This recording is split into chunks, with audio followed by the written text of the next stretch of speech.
So I think we'll get this session started. Our first speaker was unable to come, Dr. Al Kamali from Yemen. So our first talk for this session will be Dr. Al Habib from Saudi Arabia will speak on occipital cervical fusion and trauma, indication, options, and techniques. Dr. Al Habib. Thank you, Dr. Caldwell. And first of all, I would like to thank the organizers for their nice reception and the great hospitality. And this is a kind of a review that I've prepared mainly for the trainees, and it's an important topic. I have no disclosures to include. When you want to understand the occipitocervical area, you should start where the embryology was. With the start of the notochordal plate around the second week of gestation, then that stimulates the overlying ectoderm to develop the neural plate into a neural groove and a neural fold. Then the notochord starts developing, and then the paraaxial somites start showing up.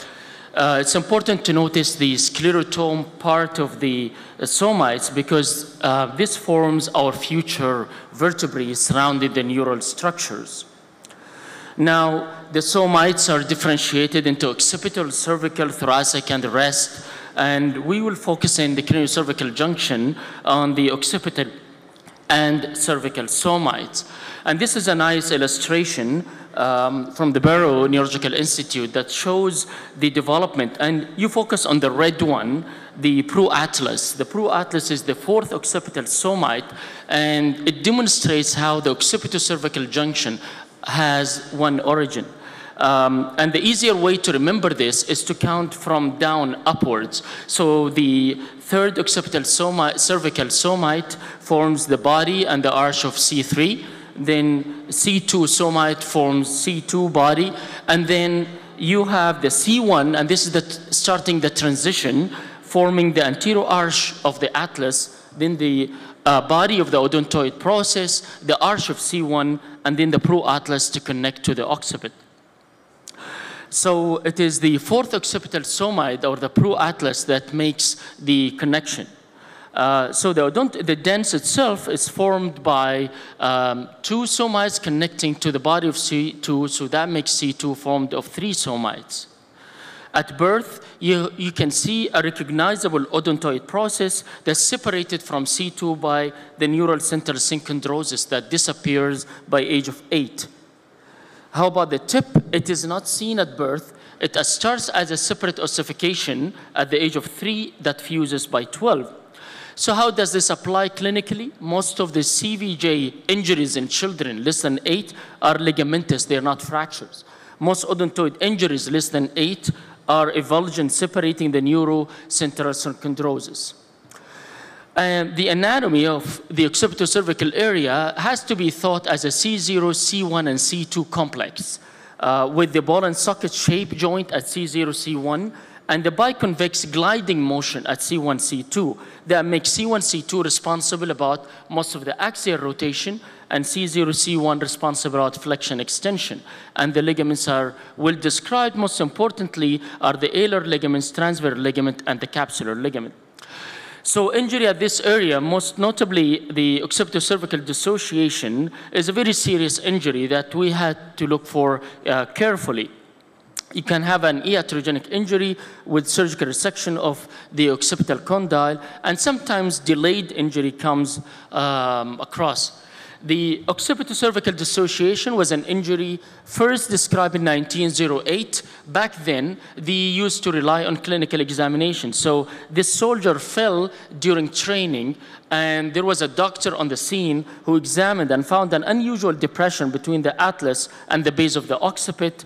Later on, post-mortem examination revealed a significant craniocervical injury and severe cord compression.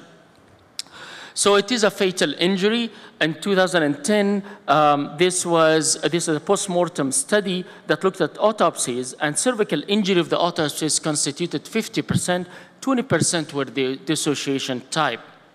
It was reported as a rare injury. However, you would expect to see more because the ambulances services have developed significantly. So you may see clinically more cases. There has been several classifications for this kind of injury. This classification simply divides them into anterior distractive or posterior.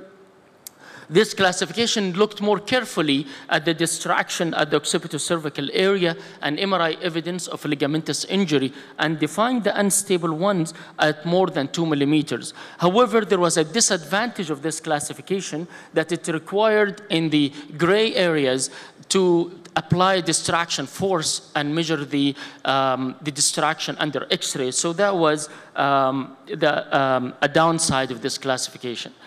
So you should have a high index of suspicion. Clinically is not really very reliable. However, you could raise a suspicion if there are cranial nerve involvement, high spinal cord injury, respiratory compromise, or any vascular syndromes.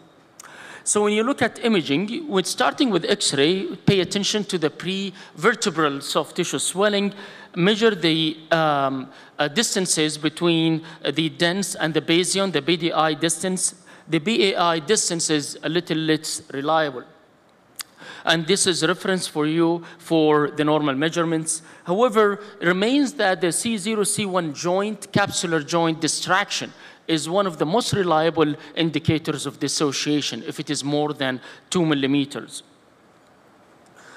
This is a retrospective study. It is a nice study that looked at all kinds of imaging characteristics in occipitocervical junction and raises an alarm that you should really have a high index of suspicion for these kind of injuries. It looks at the soft tissue that was not very reliable, soft tissue changes on MRI, transverse atlantal ligament that was normal in some cases of injured craniocervical junction, at the capsular hyperintensity, and presence of epidural or intramedullary contusion.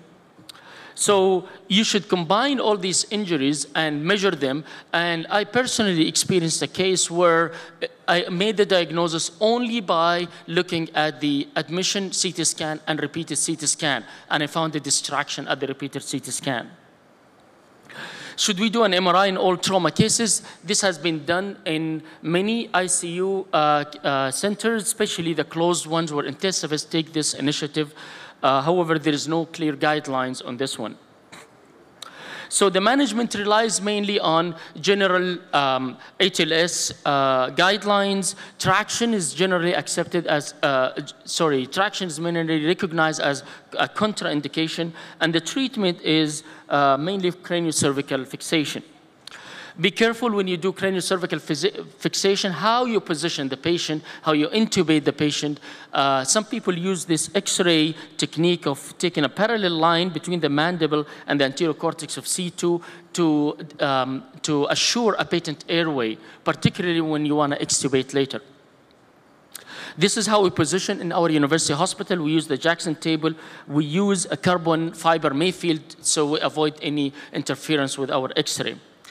The techniques are mainly 3 types: the semi-rigid fixation, rigid fixation with screws, and semi-rigid fixation using claw hooks, or rigid fixation using screws. And the bottom line is the screws provide a much more rigid construct.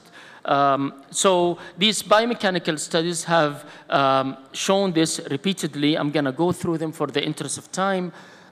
Should you skip C1 or include it? Including C1, it adds a stability advantage. If it is not possible to include C1, the motor is affected in flexion, extension, and lateral bending. Try to add a cross-link because this does add to the stability. Would you fix to C2 or C3? C3 is better, however, no significant difference. So if you stop at C2, it's totally fine. I think the more distracted they are, I tend to go a bit lower. The outcome really depends on the early you make the diagnosis. And repeated studies have shown that the earlier you make the diagnosis, the better you have an outcome.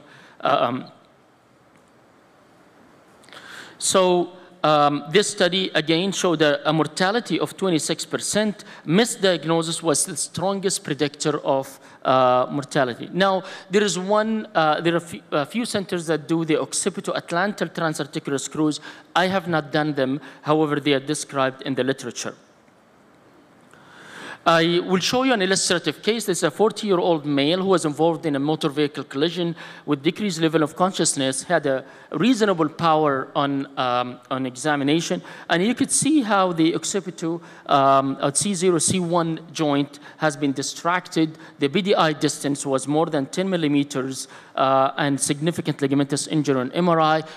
Significant brain injury associated with that on CT and MRI as well. So for this patient, we did an occipitocervical fusion and went on to develop a good fusion at this segment. Sometimes you are faced with a delayed craniocervical junction instability, particularly in kids under-recognized and under-diagnosed. The 6-year-old who presented a year after this injury, which was ventilator-dependent, and we utilized the same technique when we did occipitocervical fusion. So my take-home message in short, primary craniovertebral junction stability comes from C0, C1 capsule, air ligaments, cruciate ligaments, CVJ injury in children mostly effulgent and ligamentous, high index of suspicion. You do your measurements, study your MRI carefully.